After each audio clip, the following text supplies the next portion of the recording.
Thus the heavens and the earth were completed in all their vast array. By the seventh day God had finished the work he had been doing, so on the seventh day he rested from all his work. Then God blessed the seventh day and made it holy, because on it he rested from all the work of creating that he had done. Adam and Eve. This is the account of the heavens and the earth when they were created, when the Lord God made the earth and the heavens. Now no shrub had yet appeared on the earth and no plant had yet sprung up, for the Lord God had not sent rain on the earth and there was no one to work the ground, but streams came up from the earth and watered the whole surface of the ground.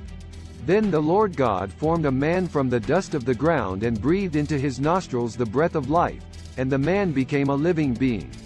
Now the Lord God had planted a garden in the east, in Eden, and there he put the man he had formed. The Lord God made all kinds of trees grow out of the ground, trees that were pleasing to the eye and good for food. In the middle of the garden were the tree of life and the tree of the knowledge of good and evil. A river watering the garden flowed from Eden. From there it was separated into 4 headwaters. The name of the first is the Pishon. It winds through the entire land of Havilah, where there is gold. The gold of that land is good. Aromatic resin and onyx are also there. The name of the second river is the Gihon. It winds through the entire land of Cush.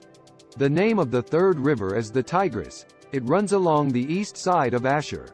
And the fourth river is the Euphrates. The Lord God took the man and put him in the Garden of Eden to work it and take care of it. And the Lord God commanded the man, "You are free to eat from any tree in the garden, but you must not eat from the tree of the knowledge of good and evil, for when you eat from it you will certainly die." The Lord God said, "It is not good for the man to be alone. I will make a helper suitable for him." Now the Lord God had formed out of the ground all the wild animals and all the birds in the sky. He brought them to the man to see what he would name them. And whatever the man called each living creature, that was its name. So the man gave names to all the livestock, the birds in the sky and all the wild animals. But for Adam no suitable helper was found. So the Lord God caused the man to fall into a deep sleep. And while he was sleeping, he took one of the man's ribs and then closed up the place with flesh. Then the Lord God made a woman from the rib he had taken out of the man, and he brought her to the man. The man said, "This is now bone of my bones, and flesh of my flesh. She shall be called woman, for she was taken out of man." That is why a man leaves his father and mother and is united to his wife, and they become one flesh. Adam and his wife were both naked, and they felt no shame.